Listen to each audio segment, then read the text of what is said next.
pas normal. Monsieur, vous ne pouvez pas prendre quelqu'un comme ça. Mais vous aussi.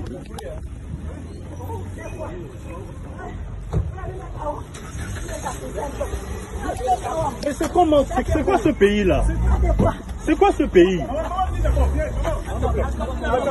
C'est quoi ce pays? C'est quoi ce pays-là?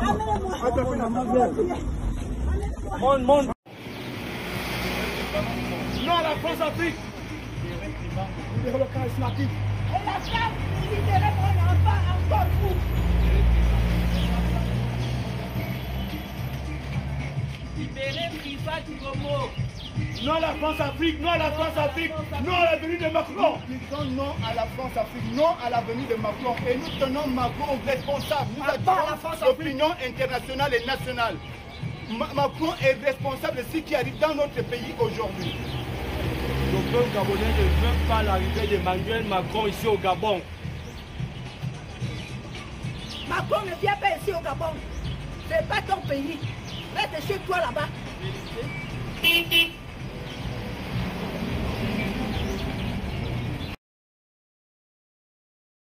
Cher Priva Ngomo, nous, tes alliés, amis et connaissances, dispersés à travers le monde, pour la plupart venus de territoires lointains, nous qui avons bien connu le Gabon, nous restons sans voix, ahuris, abasourdis, car nous ne pouvons imaginer qu'au XXIe siècle, à l'ère des réseaux sociaux, d'Internet et de l'intelligence artificielle, qu'il puisse exister de telles pratiques, en particulier au Gabon, pays que nous avons tous très bien connu, celui qui a vu éclore notre génération.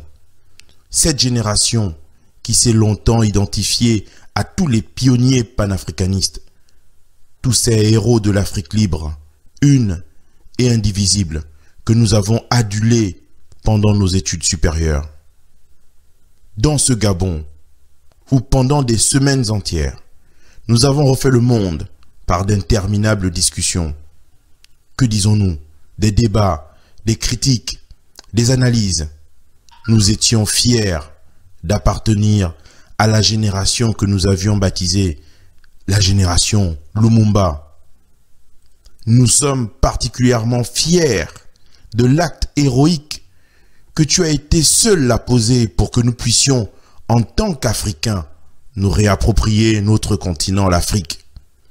Certains qualifient cet acte d'entêtement. Nous qui te connaissons, nous savons qu'il s'agit de conviction, de patriotisme, de justice, de vérité, de droit, de respect, de dignité et d'égalité. L'entêtement, pour nous, c'est celui de tous les intellectuels de notre génération, aveugles, qui sont dans le déni de la réalité, restés silencieux alors qu'ils n'en pensent pas moins. Ils sont dans la crainte parce que nombrilistes. Ils critiquent sous barbe et n'ont pas le courage d'agir, de se battre pour leur idéal. Oui, tous des hypocrites en cravate qui traversent l'océan Atlantique pour faire leurs commentaires, reconnaître l'absurdité de la situation, donner des leçons, des cours de démocratie, de droit et plus encore. Ce sont tous des peureux, des hommes et des femmes sans fierté, sans personnalité, sans honneur. Ce sont tout simplement des lâches. Quel spectacle misérable pour ce pays doté de nombreux intellectuels, tous prisonniers de leur maître, tel que le décrit La Fontaine dans sa fable, Le loup et le chien. Ces personnes osent prendre leurs plumes et alimenter la critique. Où sont-ils aujourd'hui pour prendre leurs responsabilités devant l'histoire? Ils ont tous répondu absents à l'appel du sursaut patriotique que tu leur as lancé. Qu'ont-ils fait depuis les événements d'août 2016, si ce n'est qu'alimenter la polémique? Quelle piètre image de désolation que nous offre cette intelligentsia gabonaise. Courage à toi, Priva Ngomo. Force et persévérance. Reste digne et égal à toi-même. Tu es un digne fils de ton pays. Toi, fils de Ngomo, descendant des Ekans, tribu de guerriers, nous reconnaissons en toi l'esprit de l'aigle, de la panthère, du tigre, l'esprit des 4 guerriers de ta bande dessinée.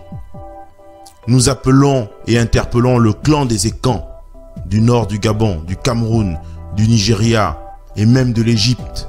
Vous, dignitaires Ekans, un de vos fils a été injustement arrêté et jeté dans les geôles de la maison d'arrêt de Libreville. Levez-vous et faites entendre votre voix. Priva Ngomo n'a fait qu'exercer son droit à la parole et revendiquer la vérité. Cette vérité que personne n'ose regarder en face pour l'honneur, la liberté, la justice et la démocratie au Gabon.